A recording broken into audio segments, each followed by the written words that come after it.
मी सावी ढेवेलकर. मी तन्वी ढेवेलकर. आम्ही दोघं आज बकरी आणि पिल्लांची गोष्ट सांगणार आहोत. चला तर ऐकूया. एक बकरी होती. ती बाहेर जात होती आणि ती एकदा बाहेर जात होती तेव्हा ती पिल्लांना सांगितलं तिने की तुम्ही दरवाजा बंद करून खेळा. मग बकरी म्हटली तशी आणि ती गेली नाही. ती पिल्लांना म्हटली की मी हे गाणं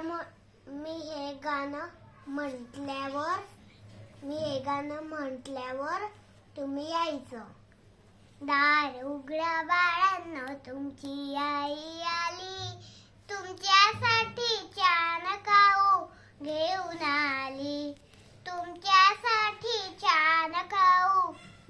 आली. हे गाणं म्हटल्यावर तुम्ही दरवाजा उघडायचा. ठीक आहे, मी जाते. मग ती टोपली घेऊन बाहेर गेली दरवाजा लॉक करून आणि ते सगळं लब्बाड लांडगा ऐकत होता खिडकीमधनं. आणि मग त्याने पण एक विचार केला की मी पण एक गाणं म्हणेल. मग त्याला एक आयडिया सुचली. मग तो पण एक गाणं गायला लागला. बेडका सारखा आवाज आला पिल्लांना. मग ते खूप हसले. दार उघडा बाळांनो, तुमची आई आली. तुमच्यासाठी छान खाऊ घेऊन आली. हे गाणं त्या लांडग्याने नाही कोल्ह्याने म्हटलं आणि ते पिल्ल सगळे हसले आणि आणि एक छोटा पिल्लू म्हटला की हा बेडकाचा आवाज आहे, आपण नाही उघडायचा दरवाजा. तू कोण आहे रे? तो लांडगा आहे. तू कोण आहे रे? तू नाही आमची आई. माझ्या आईचा आवाज तो गोड आहे आणि तुझा बेडकासारखा आवाज आहे. आणि मग तो लांडगा एक विचार करतो. मग त्याला आयडिया सुचते. मग जंगलामध्ये एक मधमाशीचं पोळं असतं आणि मग तो त्याच्यामधलं मध काढून खातो आणि त्या घराजवळ जातो आणि गाणं म्हणू लागतो. दार उघडा बाळांनो, तुमची आई आली. तुमच्यासाठी छान खाऊ घेऊन आली. आणि त्या पिल्लांना असं वाटतं की आई झाली. आणि एक छोटा पिल्लू खालच्या दरवाजातनं बघतो आणि तिथे त्याला दिसतं की इथे तर काळे पाय. मग तो म्हणतो की आम्ही नाही उघडणार हा दरवाजा. माझ्या आईचे पाय तर गोरे आहे आणि तुमचे तर काळे आहे. तुम्ही जा. तुम्ही नाही, तू जा. आणि तो एक विचार करू लागला. मग त्याला आयडिया सुचली. मग तो एका गिरलीवाल्याकडे गेला. दुपारची वेळ होती.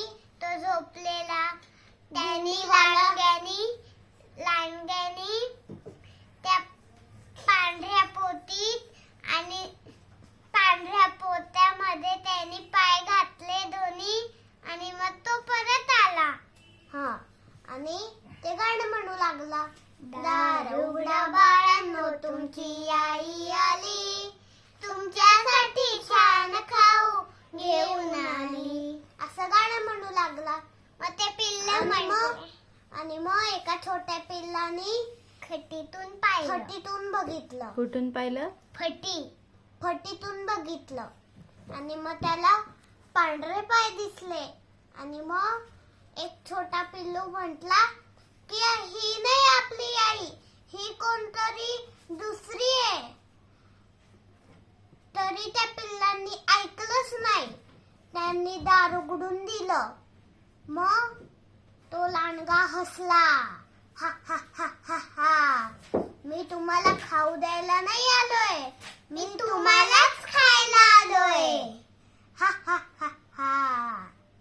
मग ते पिल्ल घाबरता आणि इकडे तिकडे लपायला लागता. एक कोणी टोपलीच्या खाली, एक कपाटामध्ये, एक कोणी कपाटाच्या वरती, एक कोणी चादरीच्या मध्ये, एक कोणी खाटच्या खाली, एक कोणी खिडकीच्या इकडे, एक कोणी खिडकीच्या तिकडे, आणि ते तसे लपू लागले. आणि एक छोटा पिल्लू तिथेच उभं राहिलं त्याच्या समोर. आणि मग त्या लांडग्याने एक पोतं काढलं आणि त्याच्यात त्या सगळ्या पिल्लांना टाकलं. शोधून त्यांना टाकलं. आणि मग तो जंगलात गेला आणि मग थोडस खाऊन पिऊन झोपला. आणि मग एक पिल्लू वाचलं, घरामध्ये वाचलं होतं ते. आणि मग नंतर आई आली. आणि मग तिने बघितलं की घरातलं सगळं सामान अस्ताव्यस्त पडलंय. मग ती रागवून म्हणाली की तुझे सगळे भाऊ कुठे? मग त्या छोट्या पिल्लाने सगळं सांगितलं, रडून सांगितलं. कसं रडले ते? असं हसून रडले ते. आणि ते पिल्लू रडलं आणि सगळं सांगितलं की लांडग्याने आमच्या भावांना घेऊन टाकलं आणि तो जंगलात गेला असं सांगितलं. मग ती आई म्हटली की चल त्या लांडग्याला शोधून आणू. आणि ती बकरी म्हणते, नाही, बकरीचा चेहरा एकदम लाल होऊन जातो आणि ती जंगलामध्ये पाय आपटत चालते. कशी? अशी चालते ती. आणि त्या लांडग्याला शोधून घेते. आणि मग तो लांडगा शोधून गाढ झोपलेला होता. एकदम घोरत होता तो. कसा घोरत होता तो. आणि ते पोतं त्यांनी बाजूला ठेवलेलं शिवून. आणि मग त्या छोट्या पिल्लाने ते पोतं उघडलं. आणि मग त्याच्यातली सगळी पिल्लं बाहेर आली. आणि मग सगळ्या पिल्लांनी दगड मोठे दगड घातले त्याच्यात. आणि तो लांडगा नंतर उठला. नाही, त्या बकरीने नंतर बांधलं आणि शिवलं. आणि झाडाच्या मागे लपले, सगळे लपले. आणि थोडा वेळाने हकीकत बघू लागले.